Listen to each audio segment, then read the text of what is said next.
I would like to start by thanking the organizers of the 2021 Seoul International Forum on Translation and Interpreting for inviting me as a keynote speaker. My special thank you goes to my colleague, Professor Jean Lee from Evas Women's University. My keynote speech, Online Collaborative Translation as Labor or Work and the Ethical Implications for Itself and for Professional Translation Practice, focuses on relatively new translation phenomena where hundreds of thousands of translators collaborate online in order, for example, to translate the interfaces of Facebook or Twitter. Everyone contributes to the whole. Online collaborative translation also encompasses the various forms of online fan translations or also Wikipedia translation. The translators involved are mostly non-professional and they do their work on a purely voluntary basis. This certainly has ethical implications. The question of exploitation almost inevitably imposes itself. Is exploitation, a concept with heavy Marxist connotations and class struggle, really at work in the digital space, and particularly regarding the activities, translation included, on social media despite the translators' volunteering? This question will be investigated at length in my keynote speech.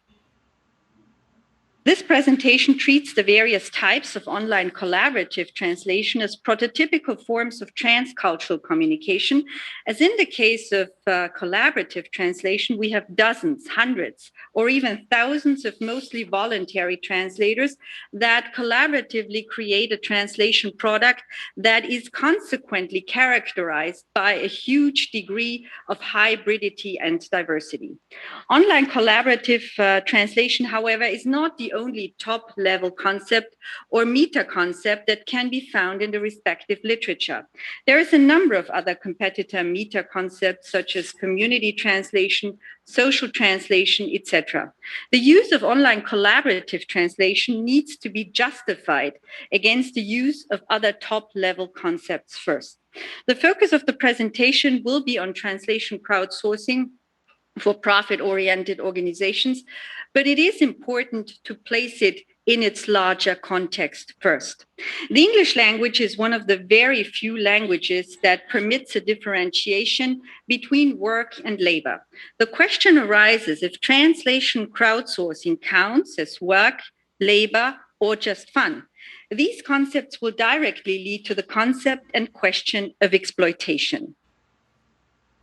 First, we will investigate if the practice of translation crowdsourcing per se for these profit-oriented companies may be conceptualized as exploitation, even if the participants in these initiatives act on a purely voluntary basis and seem to reap their own personal benefits from it, as suggested by various empirical surveys into the motivations of these voluntary translators. The concept of exploitation in this presentation will be based on a Marxist understanding as elaborated on by Marx himself, but also by Marxist media scholars and by the Marxist sociologist Wright. Alienation and coercion are at the core of a Marxist understanding of exploitation, and it will be investigated if these two elements are also at play in translation crowdsourcing for social media companies. The US-American philosopher Ellen Wertheimer investigates the concept of exploitation by focusing on the moral force of actions and thus the long-term consequences of actions instead of the moral wrongness or weight of actions. Overall, and so far, professional translation practice has not dedicated much time and space to the phenomenon of online collaborative translation in general, and translation crowdsourcing for profit-oriented companies more specifically. The meta concept of online collaborative translation comprises translation crowdsourcing for profit-oriented companies such as Twitter or Skype, or nonprofit and or humanitarian organizations such as Translators Without Borders. Translators Without Borders is a humanitarian organization that connects nonprofit organizations with a professional community of translators. As an offshoot of the for-profit translation company Eurotext, Translators Without Borders is already heavily intertwined with the corporate world, as underlined by a very recent study undertaken by Bureau and Becker. Bureau and Becker found out that Translators Without Borders used its unpaid translators to produce language assets in a Microsoft-funded project, which was subsequently integrated into Microsoft's various commercial tools. This case shows how the humanitarian rhetoric frequently remains totally unquestioned.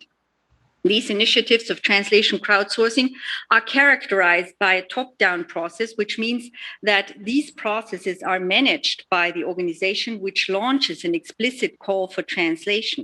These forms of online collaborative translation may be differentiated from all self-managed and unsolicited types of online collaborative translation, such as Wikipedia or Yeyan translation. The latter is Wikipedia's a Chinese sort of a counterpart, although it needs to be pointed out that Yeyan also operates a poorly paid branch of translation crowdsourcing.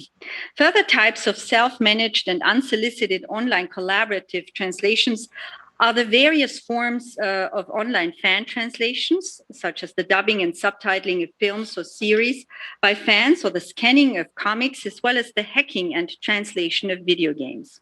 Fan subbing and scanlations have their roots in the translation of anime and mangas, and thus the Japanese context, but meanwhile, they have extended to a number of other source languages and also genres. As Desilets and van der Meer point out, the meta concept of online collaborative translation can even go beyond this already broad scope. Indeed, the term collaborative translation can be used to encompass a much wider collection of approaches such as agile translation teamwork, collaborative terminology resources, translation memory sharing, online translation marketplaces, unquote. Furthermore, aspects of collaborative translation are already employed in the professional and paid area by such platforms or tools such as translated.com or SmartCat.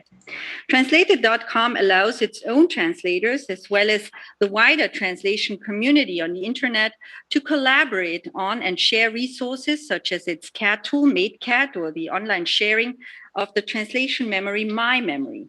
SmartCat, on the other hand, is a platform with a CAT tool that enables translators to collaboratively translate a text.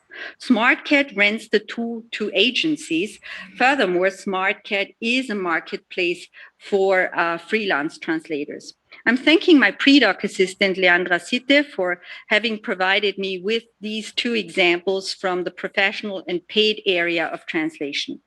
All of these various types of online collaborative translation are united by the fact that a hugely hybrid translation product is generated and consists of a variety of different perspectives. Collaboration is a master concept from organization studies and is rooted a great deal in the works by veteran organization studies scholar Barbara Gray, who defines collaboration in the following way. Collaboration is a process through which parties who see different aspects of a problem can constructively explore their differences and search for solutions that go beyond their own limited vision of what is possible, unquote. Thus, the various parties create a solution and or product which they could not have created on their own. A somewhat more recent definition from the field of organization studies reads as follows, and very similarly: by combining the individual perspectives, resources, and skills of the partners, collaboration creates something new and valuable together, a whole that is greater than the sum of its individual parts. Via collaboration, something greater is created than any of the parties involved could have created, could have come up with on their own. It is generated by a confluence of different perspectives, resources, and skills. Collaboration thus leads to transculturality, or in our case of online collaboration, online collaborative translation, it leads to transcultural communication. Online collaborative translation may be one of the most frequently used top-level concepts, but it certainly is not the only one. Community translation is inevitably associated with the field of community interpreting. Community translation in a written form takes place there as well.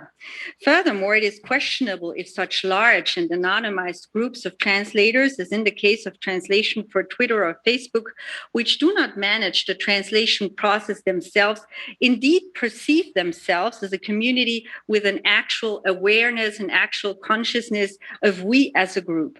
This, however, is certainly actively sought by social media such as Facebook, that in its various documents constantly uses the term of the community translator. The use of the non-professional and or amateur translator as a top-level concept is also problematic, since empirical studies have shown that also professional translators with a respective university level degree and also experience as a professional and paid translator participate in these initiatives. User-generated translation is a closely related concept to non-professional and or amateur translation. User-generated content is a core concept of Web 2.0 with its possibilities for more interaction among users and active participation in content creation over the web. According to media theorists Kaplan and Hähnlein, UGC needs to be created outside professional practices and routines, and all content needs to be created outside a commercial market context. This certainly is not the case with the translation crowdsourcing for social media companies such as Facebook or Twitter, where the commercial market and the generation of profits play a huge role. Furthermore, as already mentioned, some participants working for online collaborative initiatives work as professional language service providers and also have a respective educational background. The volunteer translator, suggested as a top-level concept by Anthony Pym, would assume that the fundamental difference at stake between a professional and voluntary translator is the monetary payment received. As already pointed out, elements of online collaborative translation are employed by platforms for the professional market, such as translated.com or SmartCat. Furthermore, the Japanese translation hosting site, Mina no Honyaku, primarily focuses on NGOs, but it also operates a commercial translation crowdsourcing spin-off. Again, this top-level concept doesn't seem to be broad enough. A further popular meta concept is social translation and its extension of online social translation and social media-driven translation. Jimenez Crespo even uses on social translation as the absolute meta concept, being at the very highest level and covering other meta concepts such as community translation or also collaborative translation. Social translation immediately evokes political activist translation. Social translation may also be used to designate the use of the translation concept in the social sciences. Ultimately, social translation is too generic a concept, since all translation done by humans for humans is social by its very definition. Both online social translation as well as social media-driven translation refer to the use of social media platforms or platforms in general for these online translations. Firstly, not all of the various types of online collaborative translation take place via platforms. The various fan translations, such as fan subbing, are not performed via platforms, but largely via forums. Forums are also definitely not part of Web 2.0's technology and ideology, but have existed way before. According to a widely quoted definition of social media by Kaplan and Hähnlein, social media is a group of internet-based applications that precisely build on the ideological and technological foundations of Web 2.0 and that allow the creation and exchange of user-generated content. UGC, however, is based on practices outside the professional and corporate context, as already mentioned. This is not the case with all types of online collaborative translation, as we have already noted. Thus, the two concepts of social online and social media-driven translation are not broad enough to cover all the types of translations taking place in the online space described at the beginning of this presentation. Furthermore, the social in social media is also seen very critically by media studies. According to media studies scholars Lovink and van Dijk, the social is actually misleading. These scholars point out that the social in social media is not really about social human connectedness, but about generating automated and technical connectivity. The latter generates algorithms for huge profits. Thus, top-level concepts that highlight the social so prominently as in social, online social translation or also social media translation, albeit these kinds of online translations do not really involve any social elements in the true sense, need to be questioned, at least. Let us return to the top-level concept of online collaborative translation. Online collaborative translation is the broadest in scope and unites all the various types of online translations mentioned before by the fact that their outcome and the process leading to this outcome is a highly transcultural one.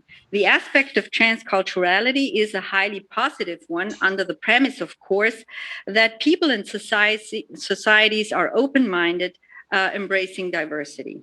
When we look at translation crowdsourcing for Facebook or Twitter, the outcome certainly is a highly transcultural one with hundreds of thousands of voluntary translators translating the platform's interfaces. It is next to impossible to get up-to-date data on the translators currently involved in the translation activities, since numbers may rapidly change and basically every user registered may also get active in translation. If, however, one casts a closer look at the general profile of users on social media, one can clearly see that in terms of transculturality, there certainly is a lot of diversity, but there is no even distribution between gender, age groups. 57% of Facebook users are male versus the 43% of female users. With Twitter, the gender gap is even much more pronounced, with 70% of male users and only 30% of female users. The age group most represented on Facebook is the one between 25 and 34 years, followed by the age group from 18 to 24 years, while on Twitter it is the age group from 35 to 49 years that is represented the most, followed by the age group from 25 to 34 years. A certain higher education plays an important role as well. 82% of college graduates are on Facebook. This general profile is also confirmed by the empirical survey study which Dombeck conducted among a total of 39 Polish user translators. Only 3 respondents were female, the rest was male. The vast majority of translators, namely a total of 27 translators out of 39, was in the age group from 16 to 25 years. Not a single translator respondent was over 40 years old. Despite the respondents' young age, a total of 21 respondents out of the 39 survey respondents held at least a high school degree or above. Thus, there is a certain bias in the data stemming from an uneven distribution in various categories with consequences for the representation and also creation of transculturality. Furthermore, it is this collaboration and transcultural communication that certainly also leads to a maximization of connectivity and the ensuing algorithms. The question here now arises whether these collaborative translation activities on social media may be conceptualized as either work or labor. The English language is one of the very few Indo-European languages that grants the possibility to differentiate between work and labor. In English, a conceptual distinction between work and labor can be made, where labor is defined as human effort that is involved and intertwined with capitalist relations of production, and work describes the rest of human energy expenditure taking place in non-capitalist realms, whether these be reproductive tasks that may be subsumed under the category of care, or all sorts of creative activities that are performed during leisure time. Work is usually associated with unwaged efforts of a communal, volunteer, and/or affective nature. The ancient Greek conceptualization of work and labor was derived from the differentiation between the two concepts of poiesis and praxis. Poiesis stood for production and making. Slaves were involved in poiesis and had to work hard for others and were completely unfree in their existence. Praxis was reserved to the free Greek citizen. Being a full Greek citizen meant engaging in participating in philosophy and especially in politics, and thus in praxis. To the ancient Greeks, a non-slave wage labor or poiesis was equally, if not even more contemptible than slave labor. This is where the roots for a differentiation between poiesis, labor, and praxis can be located. The ancient Romans had an equally strong contempt for wage labor. In classical and medieval Latin, there is also a distinction between labor with the negative connotations of toil, exertion, distress, and trouble, and industria with mainly positive connotations such as diligence, assiduity, and positive effort. The English labor assumed many of the negative connotations of toil and pain. Labor originally was also not associated with the generation of value. Indeed, the English word labor is directly derived from the French labor, according to Raymond Williams and his vocabulary of culture and society. It first appeared in the English language around 1300. It was associated with hard work and pain.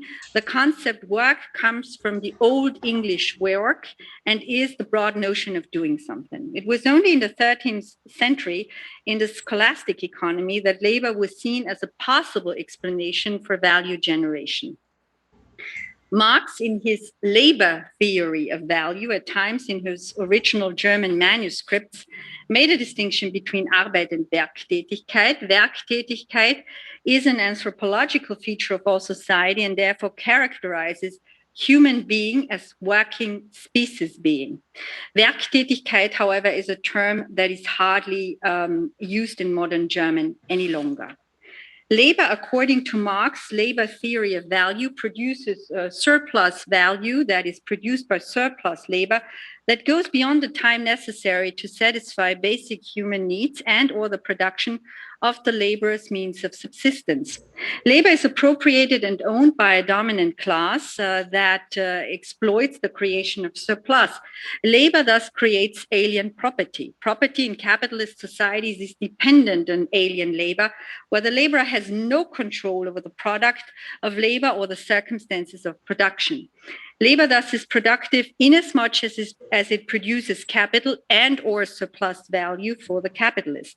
Labor also involves competition. Labor also involves coercion, inasmuch as labor is historically forced upon the laborer. And it also involves competition. Work is not associated with the creation of surplus value or profit, coercion, or competition. It creates use values that are socially necessary. Work is about the social life and social cohesion. It is also about self-realization. Work constitutes human metabolic relation with nature for satisfying human needs. In general, it needs to be pointed out that there are two camps in research into the user activities on social media in general. The first camp emphasizes the empowering effects, the participation of ordinary users that can creatively realize and express themselves over the web. The representatives of this first camp do not relate social media activities in any way with capitalist interests. They also argue in favor of seeing social media as simple renters of advertising space and social media users merely as users of a free service. The productive labor, according to this perspective, is done by the technicians and the marketing people in the background. Social media to them, from the point of view of the users, is merely a space of circulation, but not of production, let alone productive labor.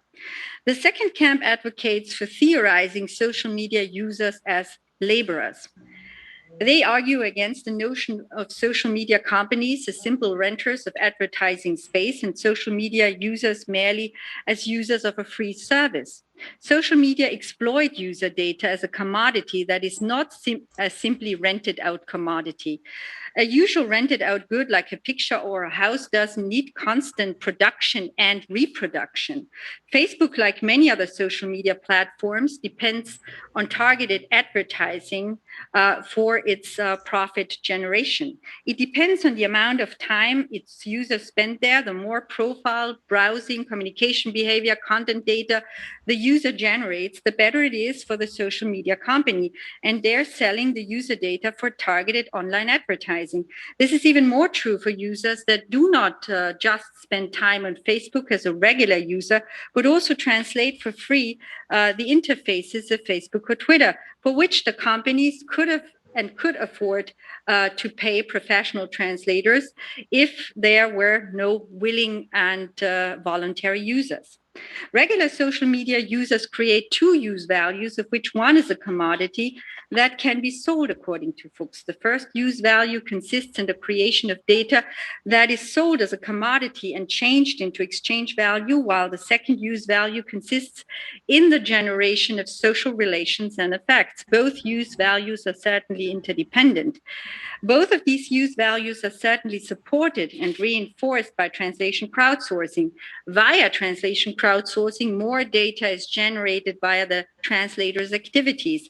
Furthermore, the translations make sure that more people have access to social media platforms. Consequently, even more user data for selling to advertising companies is available to social media companies. When translating collaboratively, the second use value of effects and social relations play a particular role. And this is also actively supported by social media, such as Facebook or Twitter, to keep the translators' motivation high.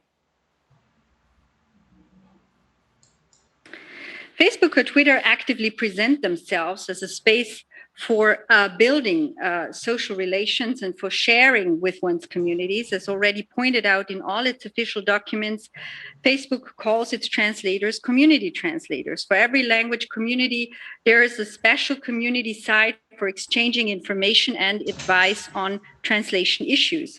According to its rhetoric, Facebook presents itself as a gift to its users, and translating for free is presented as something from which only the community benefits, according to Facebook's terms applicable to translate Facebook. And I'm quoting from the document. You understand that your participation in the project is for the benefit of the Facebook user community, as it will allow users whose participation is currently limited by language to more fully participate, unquote. Social media such as Facebook work with strings as their unit of translation. A string usually consists of a word or a phrase, or at maximum an entire sentence. These translations are then voted on by users. Furthermore, social media also work with leaderboards and rankings in order to showcase the most active translators that are then awarded badges. Leaderboards and badges are based on the amount of translated and published translations, as well as the number of votings on translations from others. There is, for example, the blog of a Twitter translator, from which I would like to quote here very briefly, and which certainly was also used for marketing purposes by Twitter then. The translator in his blog explains how to start translating for Facebook, for Twitter, and with a certain pride in the blog, he answers the following question, and I'm quoting here directly. I often receive questions regarding the translator badge on my Twitter profile. Oh my God, how did you get that badge? Is an example, unquote. Translation thus is presented as a competitive fun game. The translators constantly produce effects and social relations with their translations and their votes. Thus, translating for social media can definitely be considered productive labor that produces and helps produce considerable more surplus value than regular social media use already does. It is highly productive labor exploited by capitalism for profit accumulation, even if it may not feel like labor by the user translators. Social media make sure the translations look like a gift the translators make to their community and also to themselves. Social media is successful in this presentation, as also confirmed by the empirical study by Dombeck conducted among Polish user translators. According to the survey, the reasons for translating for Facebook that received the highest scores in terms of agreement were: I do something beneficial for others who do not know English but want to use Facebook, in this case, the Polish user community, followed by I promote the Polish language globally, and I improve my knowledge of English and my translation skills. Furthermore, the fun aspect also scored very highly with it is great fun and a way to spend free time. The social relations and effects make sure that translation on Facebook or Twitter is a highly productive activity that helps generating profits. According to a Marxist understanding of all labor creates some sort of surplus labor and value that is the labor that goes beyond the time necessary for satisfying basic human needs, which is then appropriated and owned by a dominant capitalist class, which exploits the producers of surplus. In fact, the translations produced for social media platforms even create a situation of over-exploitation or extended exploitation, since all translators here are unpaid and create therefore even more surplus value and profit than in a situation in which the labor would be conducted by regular labor that is also paid. In any way, exploitation is not a descriptive analytical category, but a highly loaded concept. It involves a moral condemnation of certain practices and relations. According to the sociologist Wright, there are 3 conditions which must be fulfilled in order to apply the concept of exploitation to a particular situation and/or relation. When only conditions A and B are fulfilled, one may speak of oppression, but certainly not of exploitation. Only if condition C is met, that involves a particular interplay between condition A and B, there is a situation of exploitation. The causal mechanism which translates exclusion B into differential welfare A involves the appropriation of the fruits of labor of the exploited by those who control the relevant productive resources. A look into Facebook's translation terms of use suffices in order to see that that these terms officially regulate the translator's exclusion in order to generate differential welfare that is based on the appropriation of the translator's fruits of labor. And I'm quoting from the terms again. You acknowledge and agree that any submissions that you provide to Facebook will be owned by Facebook. Accordingly, you irrevocably assign to Facebook all right, title, and interest, including all intellectual property rights in and to all submissions, and Facebook is entitled to the unrestricted use and dissemination of these submissions for any purpose, commercial or otherwise, without acknowledgement, consent, or monetary or other tangible compensation to you, unquote. This leads us directly to one of the core criteria of exploitation, namely the creation of alienation according to a Marxist understanding of exploitation. The subject is alienated from itself by the fact that the labor power is put to use for and controlled by capital, as also expressed by the previously directly quoted extract from the terms of use for translators. The second and third forms of alienation basically refer to the process and instruments involved from which the laborer is alienated, in our case, the social media translators. That this sort of alienation is felt is expressed by a former Twitter translator who worked as a voluntary moderator for Swedish. Now, moderators were responsible for the ultimate quality checks with Twitter. The translator's alienation from the instruments and process is expressed in the following way, and I'm quoting the Swedish moderator here directly. Within a students' union or any other association, every member is equal and have a say when it comes to the goals and activities of that association. Twitter, on the other hand, is a company, meaning that their main goal is to create profit for their owners. And volunteering as a translator doesn't give you a say about anything apart from the translations you're approving or rejecting, unquote. Furthermore, in Dombeck's study among Polish Facebook translators, some translators showed some dissatisfaction since they felt that the translation process there was an indeterminate activity, since tokens are involved, which is not the case as, for example, in other translation crowdsourcing projects. Furthermore, while scrolling down with Facebook, new strings are constantly added to the list, which also adds to the impression of translation being an indeterminate process. The lack of context for translating strings was also pointed out and led to a feeling of alienation. As far as the fourth form of alienation is concerned, Facebook itself makes sure by its terms that translators are legally alienated from the fruits of labor. I'm quoting from the document again. You grant Facebook an irrevocable, perpetual, exclusive, fully paid up, royalty-free, worldwide right and license with the right to sublicense to use, reproduce, display, perform, create derivative works of, distribute, and otherwise exploit the submissions in any manner, unquote. Social media users in general are certainly not coerced by their economic situation like a factory worker who needs to do the job in order to earn their living, but they are coerced by the threat of missing social advantages due to the monopoly of social media.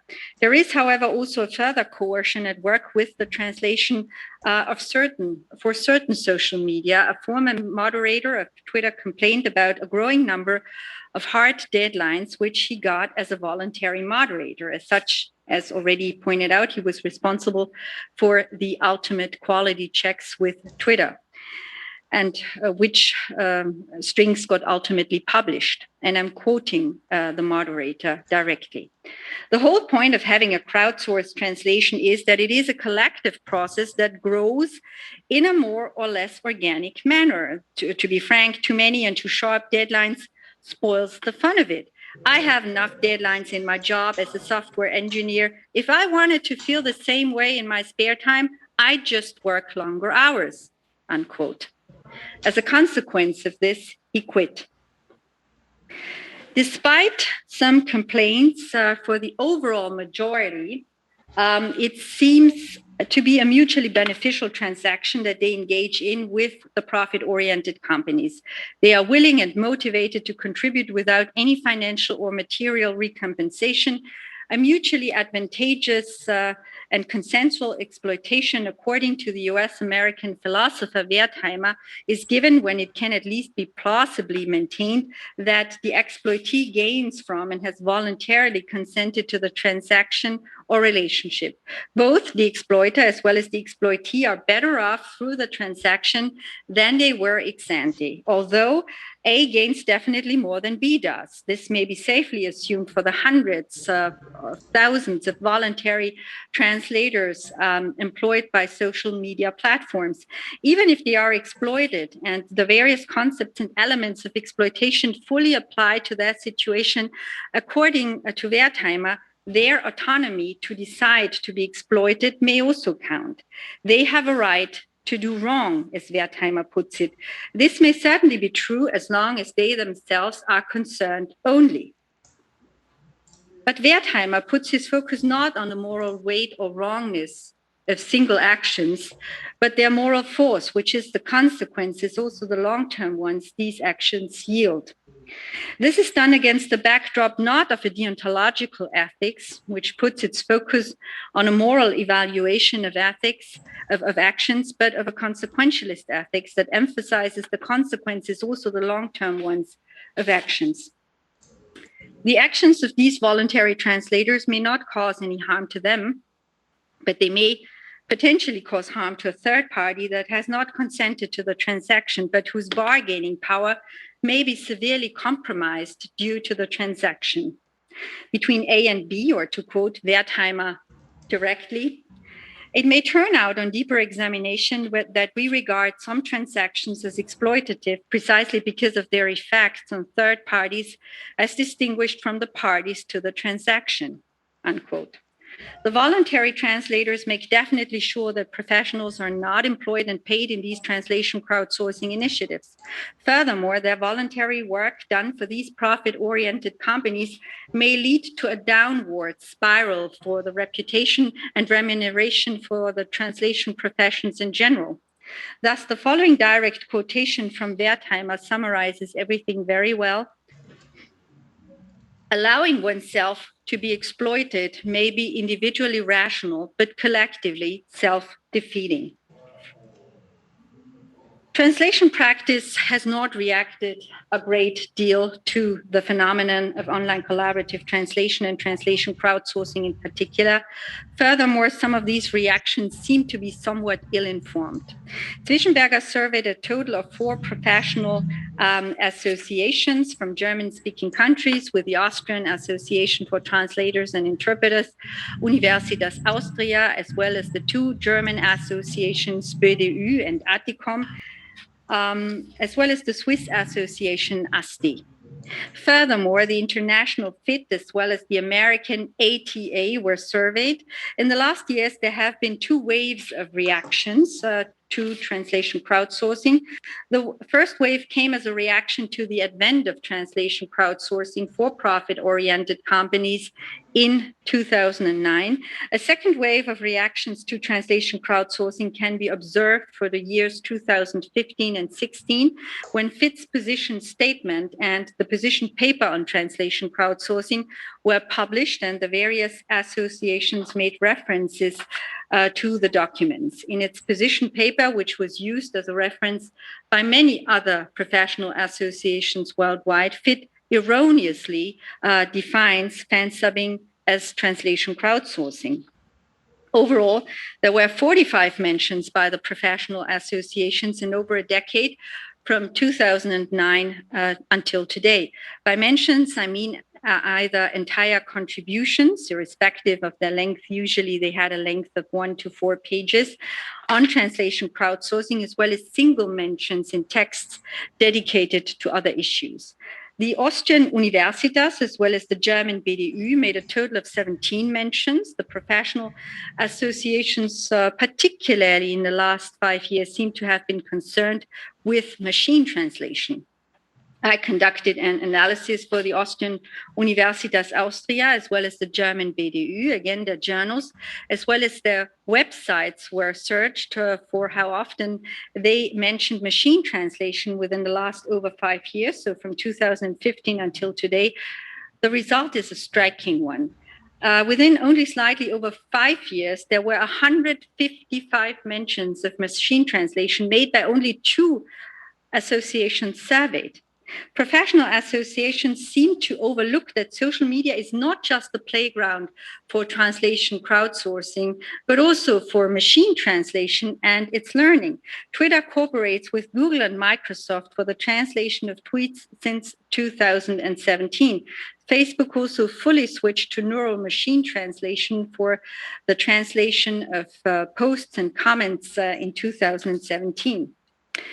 Now, I've set out to identify translation crowdsourcing as a prototypical form of online collaborative translation and contextualized it accordingly. It is exactly this collaboration which ensures an extremely quick turnaround time for profit-oriented companies like Facebook or Twitter, which could afford to employ and could have afforded to employ professionals for the translation of their interfaces. Professionals were and are employed by Facebook, but only for the revision of the final translations to be published, and only for languages with a large number of speakers. The collaborative efforts of the voluntary translators involved in translation crowdsourcing leads to ethical implications, since with their quick turnaround times, they are extremely efficient, and profit-oriented companies like Facebook or Twitter did not and do not have to spend a single penny on translations.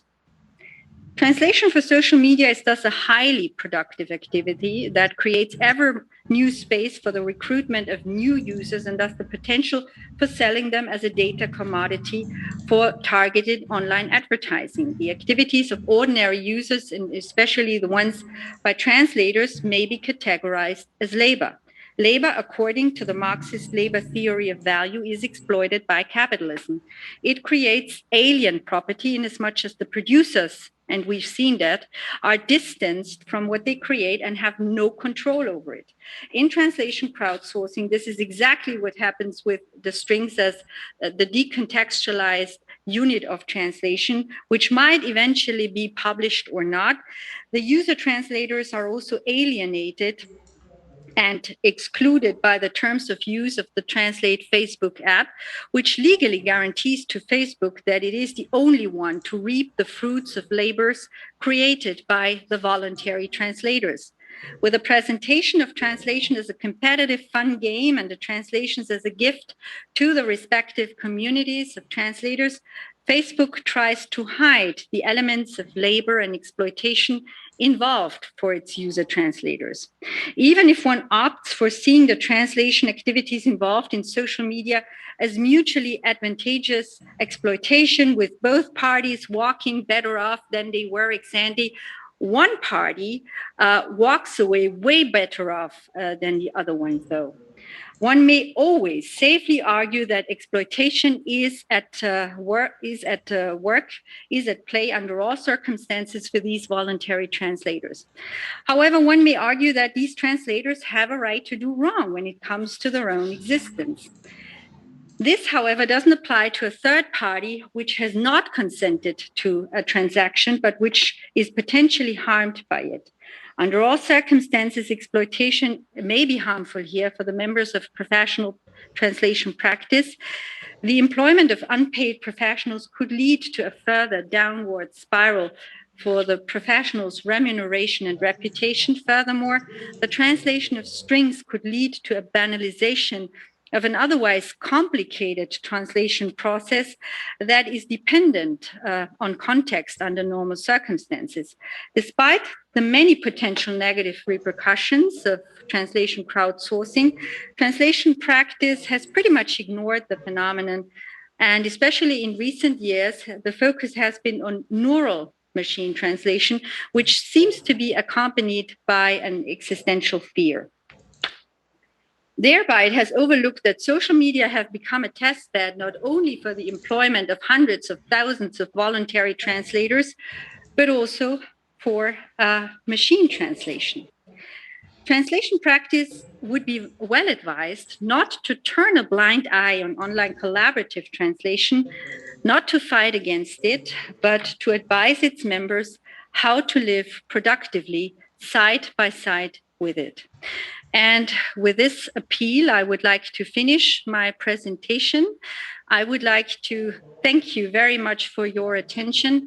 I'm looking forward to your reactions, to your feedback, and thank you very much once again.